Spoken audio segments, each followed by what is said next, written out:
ئەنجومەنی سەرکردایەتی هەولێری پارتی دیموکراتی کوردستان لە ڕاگەیەنراوێکدا هێرشی توندی کردە سەر پارتی چارەسەری دیموکراتی کوردستان و پارتی کرێکارانی کوردستان و لە بەرامبەریشدا پارتی چارەسەر وەڵامی پارتی دەداتەوە.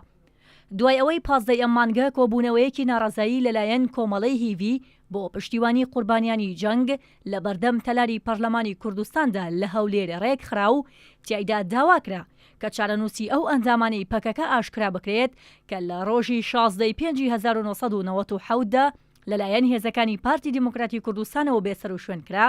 پارتی دیموکراتی کوردستان لە بەیاننامەیەکدا هێرشی توندی کردە سەر پارتی چارەسەر و پەکەکە و ئەو گردبوونەوەی شاری هەولێری بە هەوڵێکی چەواشەکارانەدایە قەڵەم و ڕایگەیاند لە بەرامبەر ئەو هەوڵە بێسوودەی ئەوان دەڵێن بەر لە هەموو شتێک ئەوانە کێن بە چ حەقێک ڕێگە بە خۆیان دەدەن قسە بکەن و چەواشەکاری لە دژی هەرێمی کوردستان بکەن. تاقمێک کە مۆڵەتی کاری سیاسی نییە و کلکێکی پەکەکەیە بۆ تێکدان و چەواشەکاری لە باشووری کوردستان بە چ مافێک دێت و گرتبوونەوە ئەنجام دەدات.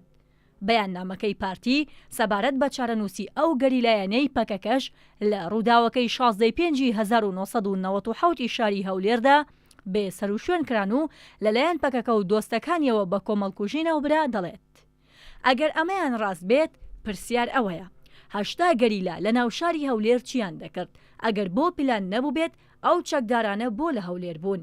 پارتی دیموکراتی کوردستان پەکەکەش بەوە تۆمەتبار دەکا کە هێزێکی دژە بەرژەوەندی کورد و بازرگانی مادە هۆشبەرەکانە.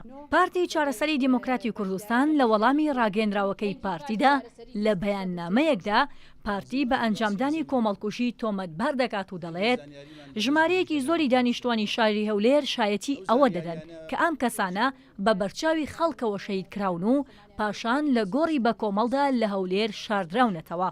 پارتی دیموکراتی کوردستان باش دەزانێت ئەم ڕاستیانە کەس ناتوانێت بیشارێتەوە. پارتی دیموکراتی کوردستان سەرەڕای ئەوەی بە بەردەوامی کێشە و ئاستەنگی بۆ پارتەکەیان دروست کردووە. هەروەک پارتی چارەسەری کوردستان پارتی دیموکراتی کوردستان بە هاوپەیمانی تورکیا دادەنێت دژی شۆڕشی باکوور و لە بەیاننامەکەیاندا ڕوونی دەکەنەوە. چەندین جار لەسەر داخوازی دەوڵەتی تورکیا بارەگاکانمان داخراوە.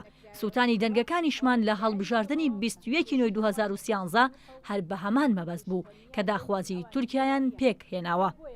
هێنانی چەندین سەربازگە و سەربازی تورکیا و جێگیرکردنیان لە ناوچەی بادینان شایەتێکی تری هاوپەیمانەکانی نێوان پارتی و تورکیایە. لەبارەی چارەنووسی ئەو بێسەر و شوێن کراوانەی پەکەکەوە پارتی چارەسەر ئاماژەی بەوە داوە پارتی لە جیاتی ئەو هێرشە ناڕەوایە کۆمەڵکوژیەکە ئاشکرا بکە و تۆمەتبارانی بداتە دادگا و ویژدانی خۆی ئاسوودە بکات و دەژڵێت باچیتر ئەو خانەوادانە چاوەڕێ نەکەن چونکە دەبێ پارتی بزانێ جارێکی تریش بەرپرسیاری کۆمەڵکوژی 16/5/1970 پارتیە. لەوانەیە ڕوودا و کارەساتی تریشە بن بەڵام ئەوەی هەولێر لە ئەستۆی پارتیدایە.